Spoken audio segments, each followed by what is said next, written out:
Welcome to the Deep Dive. We take your sources, pull out the key insights, and today, wow, we're diving into something huge, hustle culture. We're looking at sources like analysis of overwork culture, the productivity trap, our mission, to really unpack what this is, how it traps us, and how we find a way out. Okay, so let's unpack this.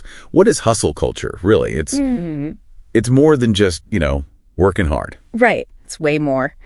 There's a definition from therapist Dr. Olga Molina. She calls it working excessively without regard for self-care and relationships for professional success. Excessively. That's the key word. It's like an ideology, isn't it? Where rest is seen as lazy. Exactly. Lazy. And your self-worth gets tangled up completely with how much you produce. We see it all over social media, too. That toil glamour. Oh, yeah. Impression management.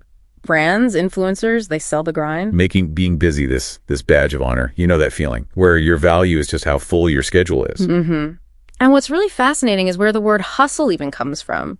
Historically, it wasn't this at all. Oh, how so? Well, it was more of a survival thing for marginalized communities. Think Langston Hughes describing Harlem. It was about finding agency, navigating a system that excluded you. So strategy for survival. Right. But then, fast forward to the 90s, the 2000s, the tech boom. Suddenly, it's this badge of honor for tech elites, driven by what the sources call a masochistic work ethic in Silicon Valley. Masochistic. Wow. Okay, so a total flip. How did that connect to the wider economy, though? How did it get so ingrained? Well, that ties into some big socio-economic shifts. Look at the U.S. in '79. There's this huge productivity wage gap. Productivity shot up like 62%. Okay. But real wages, they only grew about 16%. 16. So people are way more productive, but not getting paid much more for it. Precisely. So working harder, taking on more became the only way for many to just get by. Your sources mentioned 44% of Americans needing side hustles just for basic costs. Wow. 44%. And then you have neoliberalism pushing this idea of being entrepreneurs of ourselves.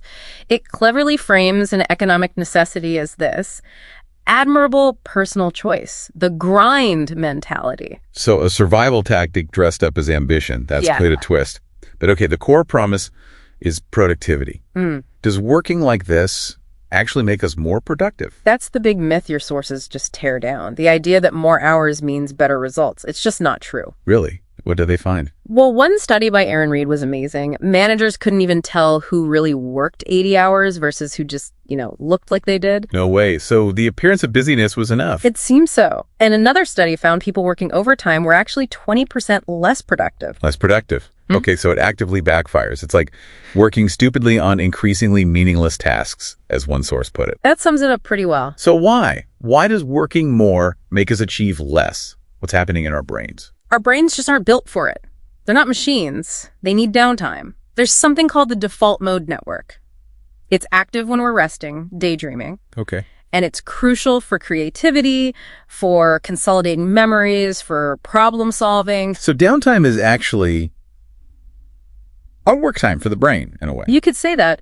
Chronic fatigue being constantly on, it overloads the prefrontal cortex. The decision-making part. Right, your executive functions. Stanford research found overworked people are 45% less likely to solve complex problems. 45% less likely. That's huge. So the very thing hustle culture promises better performance, it actually undermines. Fundamentally, yes. And the human cost, beyond just not getting work done, it sounds immense. It really is. The WHO now classifies burnout as an occupational phenomenon. It's official. And it's widespread. 77% of professionals report experiencing it. 77. That's staggering. And because this culture ties your self-worth so tightly to your job, it leads to anxiety, depression. Millennials saw a 35% rise in mental health issues. You feel guilty for resting, right? Imposter syndrome, too. All of it. And physically. The WHO links working 55 plus hours a week to hundreds of thousands of deaths every year. Deaths. From what? Strokes, heart disease, plus weakened immune system, sleep disorders. It's serious. It literally makes rest feel like a disease, something to avoid, pathologizing rest. Yeah. Yeah. But the good news is your sources show there's a path forward. Okay, please tell me there is. Definitely. For individuals, it starts with setting real boundaries, prioritizing self-care, redefining success on your own terms, not just external ones. Then for companies. They need to measure results, not just hours clocked in, and leaders have to model healthy work habits. It starts at the top. Does it work, though? Is there proof? Oh, yeah. Look at the 4-day workweek trials globally. Radical proof. In the UK trial, 89% of companies kept the 4-day week after the pilot. 89%. And employees? 71% reported lower burnout. And get this, company revenues on average went up by 35%. Up by 35%. With fewer hours. Exactly. It completely blows up the whole more hours, more success idea. That's incredible. It shows a different way is possible. And we're seeing a cultural shift too. Things like slow living, people pushing back, valuing mindfulness, relationships, mental health over just relentless achievement. A counter movement. That's hopeful. So this deep dive really shows it. Hustle culture promises the world, but it's a trap. Makes us less productive, burns us out. A damaging trap, yeah. But there's this growing momentum towards something better, more human-centered. Definitely. So maybe a final thought for you listening. The future isn't about grinding harder. It seems it's about working smarter, healthier, more humanely. What could your life look like if you actually define success on your own terms, stepping away from that endless hustle? Something to think about. In a world that worships burnout, choosing rest is a revolutionary act. What is one unproductive thing you will reclaim for yourself this week? Join the rebellion against burnout. Like, share, and subscribe.